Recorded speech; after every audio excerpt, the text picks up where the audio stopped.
How you feeling right now? I'm feeling tender. I played basketball this morning and my left calf has a pretty intense knot in it. I cold plunged and did a hot bath with Epsom salts. So I feel genuinely tired, pretty tender, but extremely alive and grateful and really overflowing with interesting sense of clarity and also like I guess tenderness is the word, because even though there's this great clarity, there's also like this sense of fatigue. Yeah. So, tired and clear. You sent off all hidden orders a couple days ago. I did. Congratulations. Thank you. You sent off all remember. I did. Congratulations. Thank you. Mm-hmm. It's exciting asking you these questions because I bet you don't remember what questions we wrote down. No memory. All right. Should I have my phone No. so I can see how cute you are for No. the camera?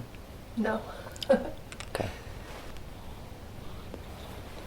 The inspiration behind hidden is kind of a duality of I feel hidden and also I love being hidden and I love what is hidden and I love that feeling of being seen.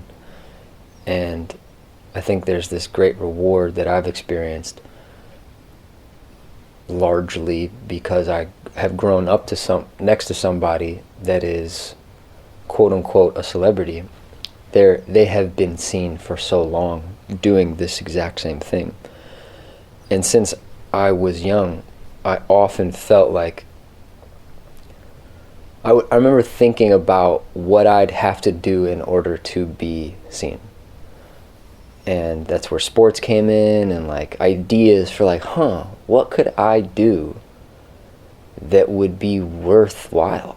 Seen, like truly seen? 'Cause Yeah, like obviously you truly. were seen. But that's where the whole this thing comes from. Was like I was young Rocco in 3rd grade and I had a existential realization as a however old that kid is, 9, 10 years old. I'm starting to think about what is identity? What does it mean to be socially recognizable? This kid comes up and says, "Hey, can you give this to your dad? My dad wants your dad to sign it." And I just had no idea why. I was like, sign for what? Like a parent-teacher conference, you have to sign like your kid can go on a trip kind of thing? And they know he wants your dad to sign it. Yeah, why? I don't know. Dad, why does my friend want you to sign this thing for his dad? Or his dad wants that. And I started observing this transaction that everybody does. It just so happened that I got like a 1st row seat to kind of study it young. And I'd see someone was looking at me, but they'd be talking about Ted and be like, yeah, what's it like? And I'd have this feeling of like, who are you looking at? Like, are you looking at me? Or are you literally looking at my dad through me? Or trying to look at him through me? And seeing all of the assumptions of what it must be like. Yeah, so just feeling a lot of projection, which is, as you know, is not being seen. That's feeling hidden. That's feeling, wow, I'm right in front of you, but you just don't have you don't see me. I know you don't see me, because you just told me you know me, and I don't feel like you know me. So you're not even interested in asking me if your projections are correct. You're just telling yourself you know me, and you're concluding that I am seen. Wow, I couldn't feel more hidden. And then I started a journey of spiritual, esoteric, Sherlockian Holmes investigation. And all the good stuff is always hidden. Usually if it's in plain sight, it's not the golden treasure. The golden treasure is usually... Sorry, your jacket is concaved a little bit. I don't want to not look good. If I want to be seen, I better look good. That's good. That's better. That's better. Okay, why camouflage? Again, just like another very interesting metaphor, paradox, dichotomy, I think hyperbole, double entendre. What's the other term? Where it's like a... Look, most people probably feel like they're on their way to their moment. I don't think there's a majority of humanity that feels like, all right, I'm done. Did it. Now I can relax. I feel like most of humanity's kind of got this feeling of like, damn, okay, I know what I need to do, or I want to know what I need to do. You could get really clear about the different segments of each soul's progression. It's a select few that feel like, I did it. But Yeah. There are those, and usually people are aware of those people. Most of us, humanity, are aware of those select special few who feel like they've done it. But everybody else kind of feels like they're in a social camouflage. That's my narrative that I'm putting forth.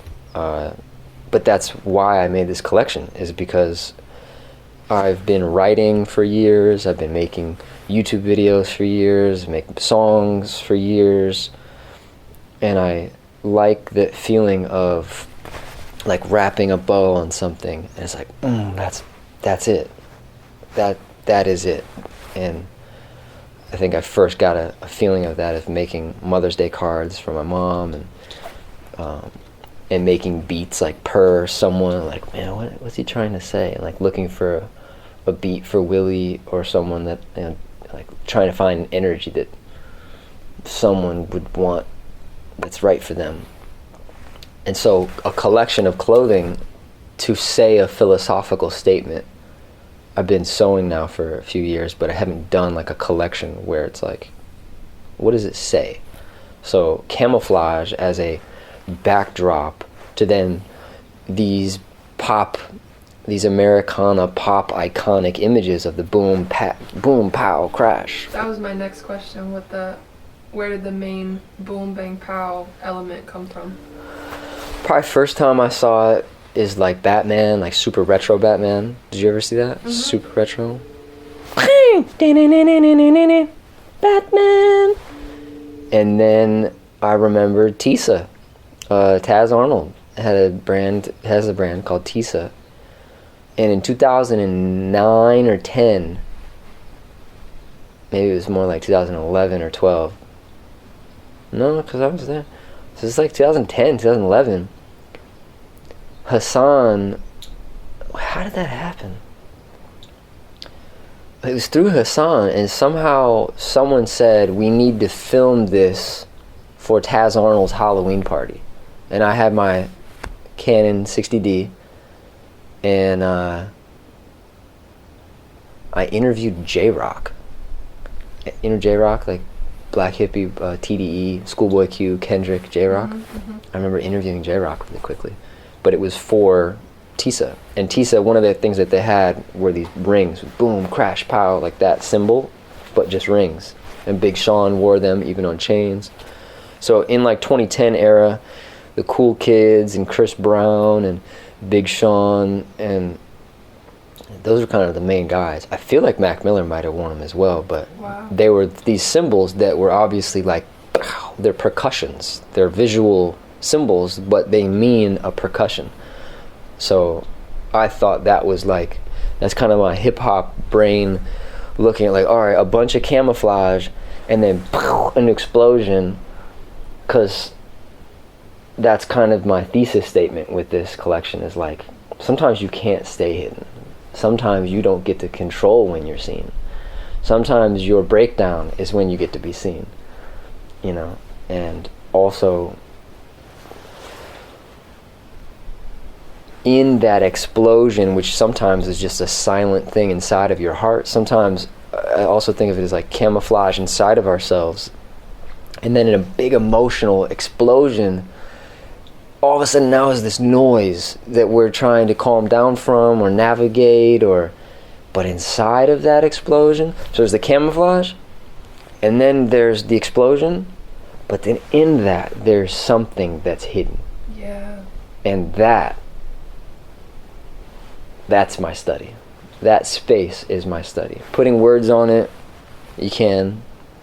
Also, teaching non-duality, Raja Yoga, Kriya Yoga, Christ consciousness, Jiva Atma, the spark, esoteric anatomy. It's too direct sometimes, and it's really fun to say a statement like that through clothing. Yes. Yes. What's the story behind the poem on the back? And I kind of want to... Can I give you one of the pieces so you Please. can read the poem? That'd be awesome. Want me to read it? I would like you to read it. Hidden. It was always right there in plain sight. Hidden for those who could not see. Obvious to those who could. It is the feeling of God making it so that you are not seen until you are ready. So that when that moment nears, when you are seen, it is profound. Completely unique, one of one, unlike any other, tucked, a diamond truly, until the perfect moment of unveiling.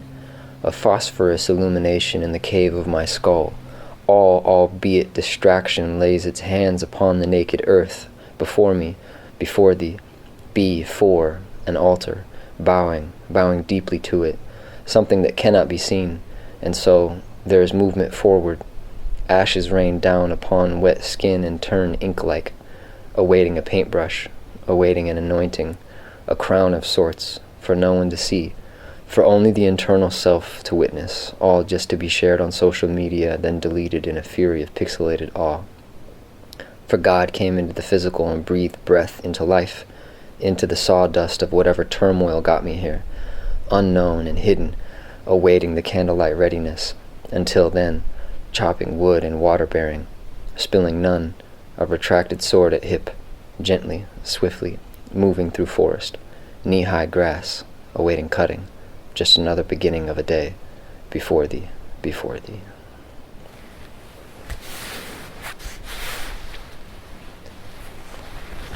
Good idea to read that.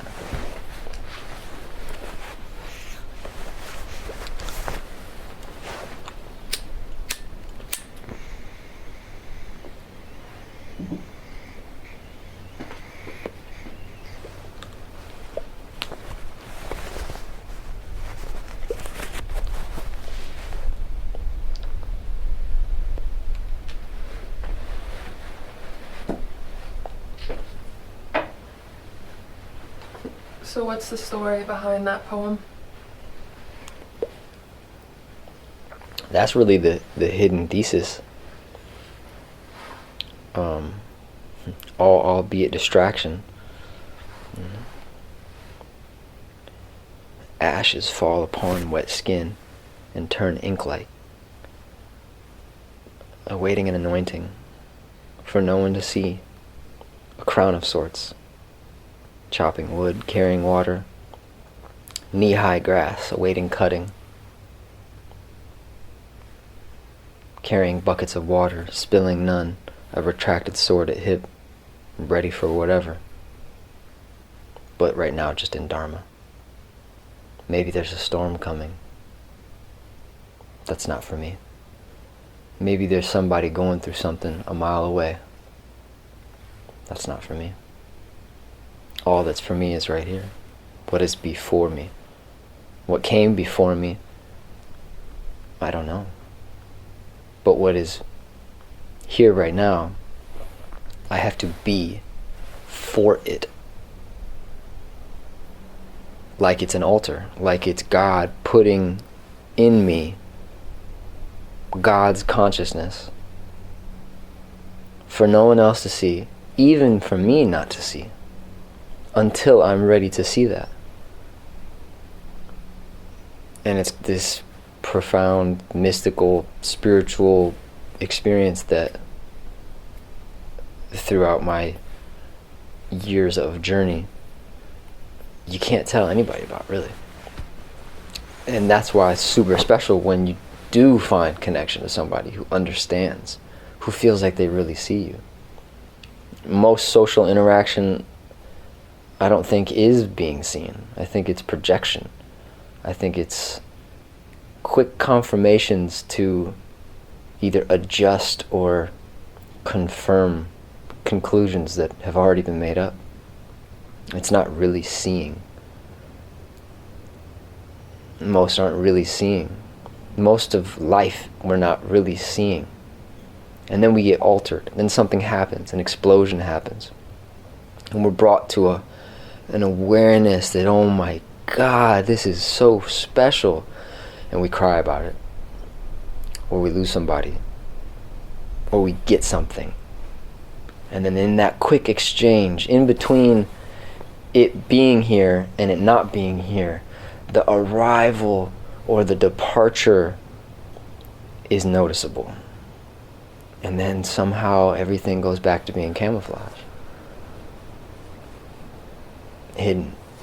So I was looking for words to perfectly, accurately describe a chapter of my own life. And I guess, yeah, like, I'd love for somebody to read that poem and be like, oh my God, I love that, and want to buy the shirt or feel connected to it. But I think there's a level of selfish massaging that I was doing my best to do in this collection that's like, I don't know, maybe nobody will get it, you know? Hidden camouflage, I don't get it. Who is this collection for? Anyone who knows how special it is to be seen. Anyone who knows what it's like to be hidden. I think all young creatives, I think all creative people know what it's like to feel hidden. And say the rarest of us all, you're a creative and your work is famous. Someone sees your work and thinks they see you. That's still not you. Say you're working a job, but you're really a creative and you don't really feel seen at that job. It's for you. You feel like you have this thing inside of you that you can't wait to birth into the world, and then once you do, you'll really be you'll be here. You'll arrive. It's for you. So, without, generalizing or over-specifying anyone like that, but probably largely creative people. Where did you source the garments? There's an incredible vintage store in Waco, Texas called Grocery. Many of them are from there. They're really beautiful vintage ones. Also got a bunch of the vintage ones on eBay. And there's a couple other websites that like had good old school vintage camo. And then Academy Sporting Goods, some of them. Some of them from the barn. I made sure Ted wouldn't miss any that I took from there. Some from my closet that I just had camouflage for a long time. And what was the process of printing on them? What a process.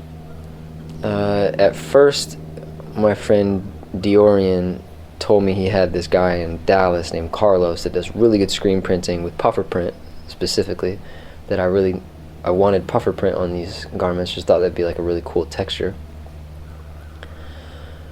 And I brought him a bunch, but then he couldn't print on anything with pockets. Or buttons. Seams. Or seams. And many of the ones I brought him had seams and pockets, or zippers or buttons. And then found the Academy ones. I was like, oh great, no pockets, just that could be maybe like a cheaper price point. So that was some of them. that was like the initial big explosion on the chest. And then the back as well. There's kind of like a first batch that went through, and I just knew I wanted more. I knew I wanted it to be a bit more of a robust, like 50-piece collection. And I think at the time it was like 15 to 20 piece. And then my dear Aunt Kathy in Michigan does screen printing, and she told us about the benefits of a heat press. And so we started looking into plastisol ink, and those side panel explosions are from that, and so are the arm, the sleeve patterns, like the big red kind of explosion. God bless Belle Coleman, she is a saint. All those hours she sat with me, and on Photoshop, and then on Transfer Express, and then we printed, and we went to Dallas, and we got a heat press machine, and we invested. We knew also it was just like, we know we both want to make clothing, and this was just like an excuse to like advance our tech that we had, you know, the technology or the tools and the gear that we have at our home. And then I also was like, I think I want to see one big white hidden on the camo. So you screen printed that yourself? I screen printed that by myself, yeah. That's a lot of elements. It's a lot of elements, Bill. Moving forward, I think we should become more efficient in the process, for sure. We shall. We shall. We shall. What's your goal, dream, vision for Neutral in the next 3 to 5 years? With Neutral as a brand, I would love for there to be a collection that looks like that first pitch deck. That's like, you know, ancient ninja, futuristic, you know, space yogi, modern traveler wear, with a beautiful color palette of earth tones and a mask, a visor. I really feel like there is a technological fashion kind of evolution that's going to happen in the next 5 to 10 years, where things like Google Glasses or the Apple Vision. I remember the first time Camelbacks came out, and it was like the idea that you could have water or a drink and you just I want to create something that's like really dope technology, but it's also genuinely helpful for like an everyday person, but it's really cool aesthetically, and it's seamless, and it feels like it's, you know, a texture or a piece of clothing that genuinely looks like it's from the future and from the ancient. Also with Neutral, this line called Downriver, I see it being super clean and super functional, and having like really beautiful sustainability practice, but also the materials are just so good, and like the waterproofing and the seams are so good. I would love to create with Steve Smith and Peter Backus and Josh Walker and Greg Glover and Jaden and Kaz and Alyssa and Belle and Nolan and Sam and Bronson. So goal, vision, that's like a vision. Goal, just continue to be excited and be wowed by fashion and how to clothe human beings in a fun, exciting way.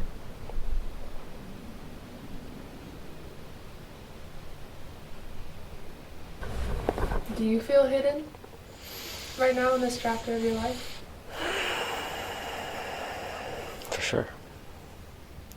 Does that make you sad? No. I feel like Elijah. I feel like God has touched me and come into my life and given me a ferocious calling that if I didn't have insight as to where I was going, I think I would feel uninspired and sad by that fact of being hidden. But I've leaned into it, and I couldn't be more excited to, you know, write 2 different books with my dad and make an album with him. And we talk about it like I know what I'm supposed to do in this lifetime. I know what I'm meant to do, and God bless Shay Shay and Pastor Anthony and whatever his homie's name was. He was like, God's got big plans for you. He said something like,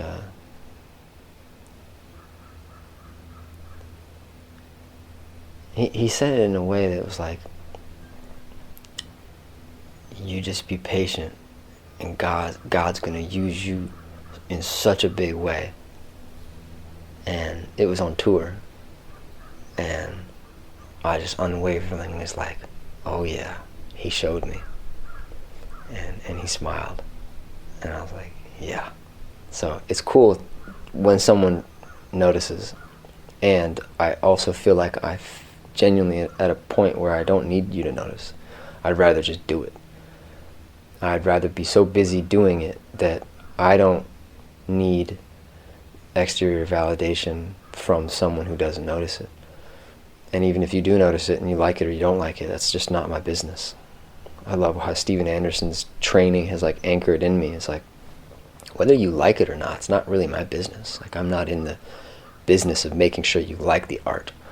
I'm really just obedient to my soul's connection with God, and the art is how I disassemble my karma, move through my pain, move through my suffering, move through my confusion, move through my dilemmas, process life, process love, process hope, process joy, process confusion, whatever comes up. So I feel like I'm in a place where, especially now that Moon Theory is done, I kind of feel like listening to Rob Dyrdek's podcast, just decide who you are. Just decide, and then move towards that. And there will be blocks, there will be roadblocks, there will be obstacles, there will be things that come up and maybe try to convince you you're not who you think you are. And I'm 33 right now, and I genuinely feel like I'm right where I need to be. And that's also what the poem is about. It's like, God says it's not time yet. Am I gonna argue? I don't have time to argue. I'm not in the chapter of arguing anymore. I genuinely was, for sure. Between ages 20 and 27, I went through different moments of like confused, why not? Angry, how come not? Sad, how come not? So I think also this collection is almost me being like, yeah, I know. And I'm cool with that. Yeah. And I think it's part of my calling to create the art my younger self needed to see. Or if my younger self saw, would be so moved by it. Yeah. Kind of like be the medicine that your younger self needed. That's what Moon Theory is. Solar Falcon was like more playful and just, bars and beats. Moon Theory is that. It's probably the deepest level I've ever done. Overnight is that. Hidden is for sure that. That it's okay to stay hidden. It's okay to be hidden. There's somebody out there right now who's making incredible art, and maybe the world won't have any clue of who they are, and all their art's gonna get blown up in a tornado in Wisconsin or Arkansas. And there's something kind of sad about that. But there's also something super beautiful about that. It's like that moment where the hummingbirds come up and it's so profound, and we go to record it and then they're gone. That's hidden, It wasn't hidden to us, but when we try to record it, that's hidden from that. There's like dimensions to the hiddenness as well. Beautiful. I love that we're in a pocket now where we're creating collections that, looking back, we can see that chapter of our life, like that several month period was like, oh man, we were working on that project. Oh, remember how good it felt to be done with it? But how inspired we were when we started it. And we needed to be that inspired because like plenty of times during the process you're like, oh, but then when you finish you're like, ah, Yeah, and hopefully moving forward, not hopefully, I know we'll have more help around us, we'll have more resources, so it's not as exhausting, although I feel like you should be exhausted after you finish a project. Something rewarding about the exhaustion. It's like playing basketball for me, or working out. You take that pre-workout, yeah, let's go. And then an hour and a half later, like, I have nothing left. Exactly. That's like I think that's perfect. So true. Yeah. Anything else you want to touch on? Thanks so much for engaging in this interview thing. I've been willing to wrap up Hidden with this for a couple weeks, so I feel like there's like one more thing that we could mention, like some statement about like why is art important in modern times? Why is art important in modern times?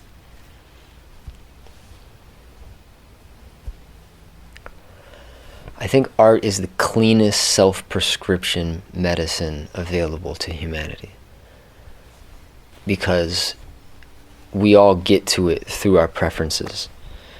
But even with something like Spotify, we can see the world is trying to predict what people will like, or the Matrix is trying to predict it. Whatever you want to point at is the culprit. But the modern world is trying to predict where you're going to step and what you're going to eat and what you're going to want. Or we send you an ad for that before you know you want it.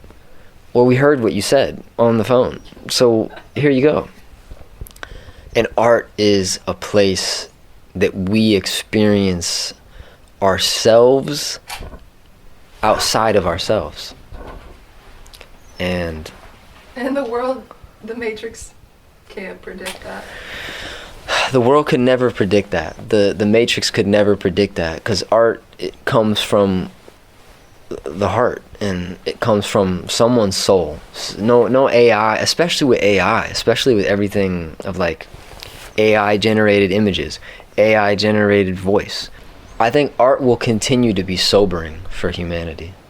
Wow. And people like, you say what you want about Kanye, or someone like Frank, or Andre, or Tyler. These people touch God inside themselves, even just a sliver. Or Pharrell now, in charge of Louis Vuitton, and Virgil's Echo will go forever. But the corporations, the AI algorithm, the AI generated art, or the AI generated look,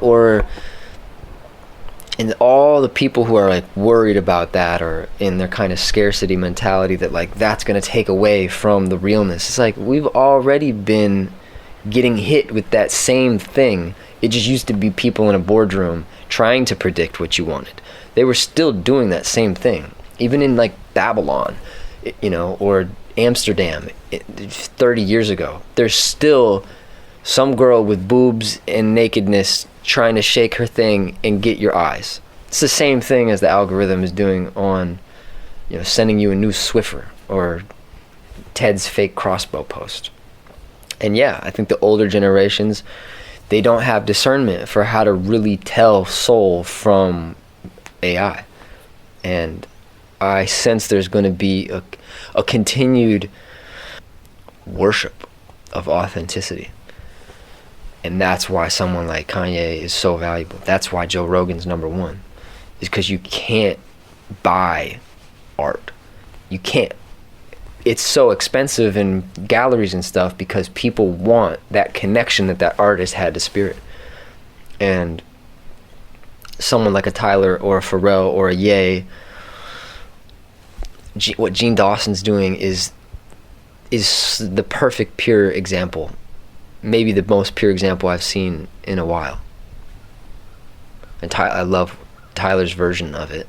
Tyler kind of found like a more mainstream version of it, but it's all about finding a character and finding a costume and finding a algorithm that is true for you as a soul, as an individual, as an artist.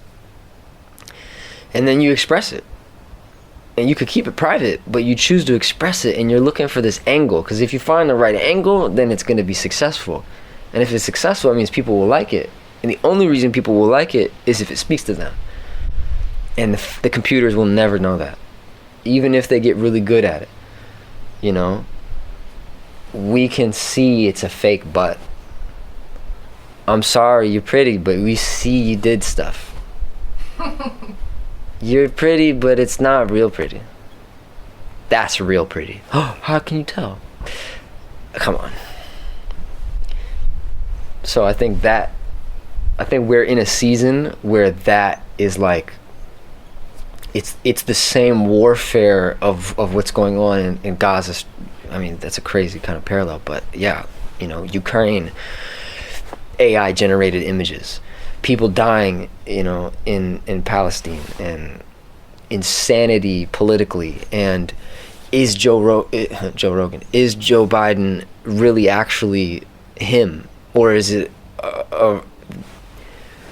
Alex Jones got sued $1 billion for saying what he thought was the truth, that then went to court because he thought his conspiracy theory was so true that he was willing to get kicked off of every social media platform.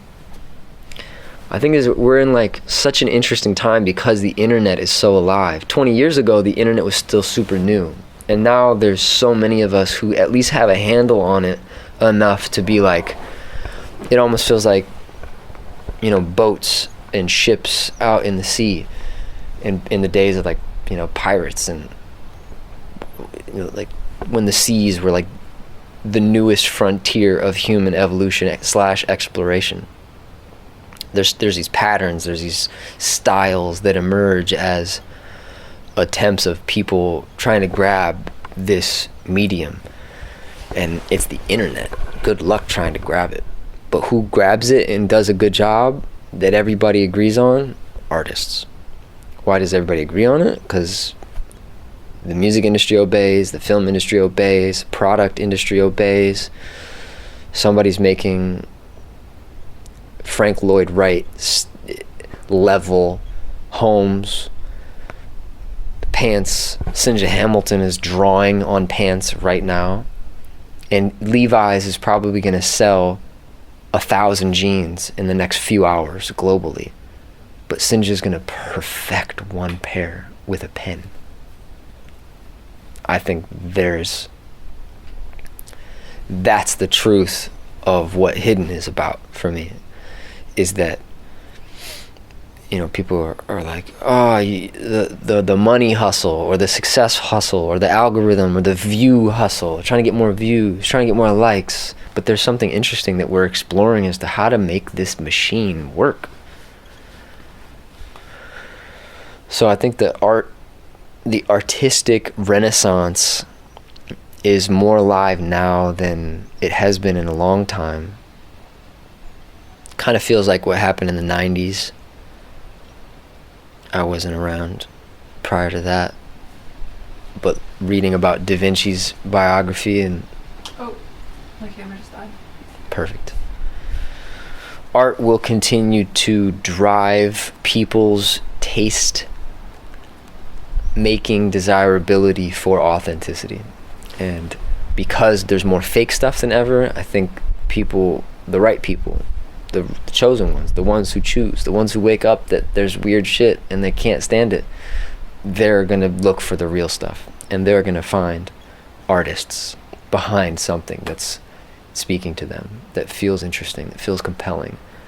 They'll see the movie and it might be a big company, but they want to know more about who wrote that, because that really moved them, or who made those pants. Or last night we're sitting at the table, who made that? Where'd you get that hoodie? I made it, actually. And in that moment, even for a small second, you are not hidden. But we can't control who shows up to our yoga class, or who takes our medicine, or who thinks we're stupid, or who thinks we're awesome. all we can do is find the stuff that works for us. And then I think as creators slash artists slash value product service people on the internet, it's kind of just like chop wood, carry water. Do your thing, create your thing, make your thing, find a way to share it. And if it's right for those that see it, they might want it and they might want to pay you for it. But even if they don't, we gotta keep going, because this is just one of our lessons. We got a whole lifetime worth of lessons that we still gotta live. Let's keep it going. Let's keep it going.